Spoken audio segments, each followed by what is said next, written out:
La citoyenneté française et européenne. La citoyenneté française est liée à la détention de la nationalité française.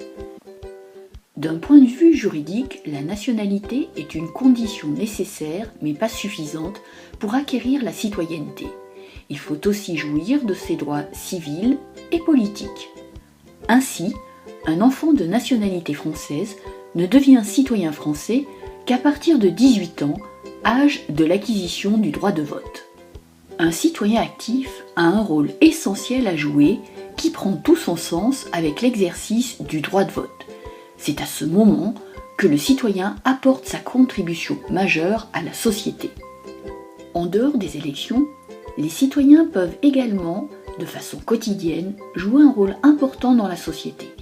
Par exemple, ils peuvent adhérer à une association ou à un parti politique ou à un syndicat et ainsi tenter de faire évoluer la société dans laquelle ils vivent, de venir en aide aux autres ou d'influencer la politique nationale.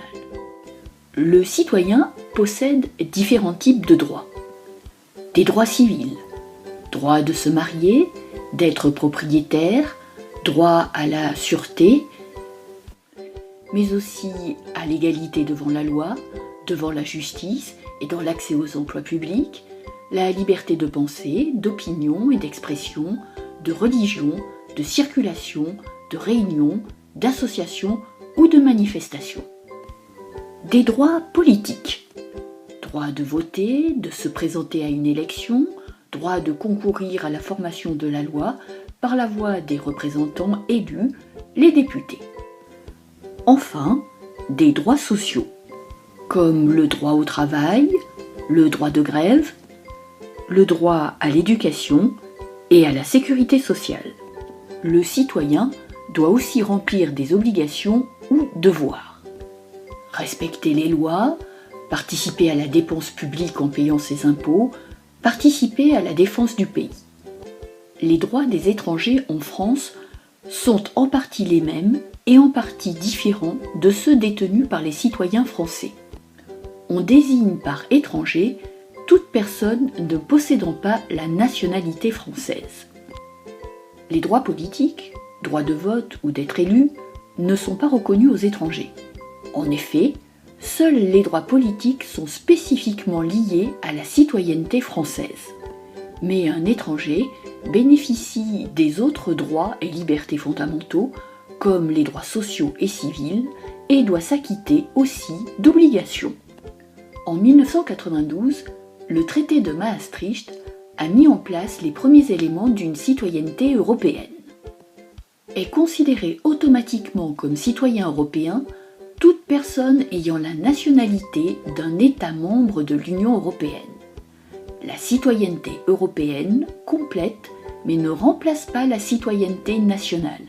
C'est une citoyenneté de superposition. Qu'apporte cette citoyenneté européenne ? Elle apporte la liberté de circulation, de résidence, d'études et de travail dans les États membres de l'Union européenne. Elle permet le droit de vote et d'éligibilité, c'est-à-dire d'être élu, aux élections municipales ainsi qu'aux élections au Parlement européen dans l'État membre de résidence. Le droit de pétition auprès du Parlement européen qui permet aux citoyens d'alerter l'institution qu'ils élisent au suffrage universel. Le droit de plainte auprès du médiateur européen qui est chargé de régler les litiges opposant les citoyens européens et les institutions européennes. Enfin, le droit d'initiative citoyenne. Il permet à un minimum d'1 million de citoyens issus d'au moins un quart des États membres de l'UE de saisir la Commission européenne pour lui demander d'adopter un texte qu'ils estimeraient nécessaire.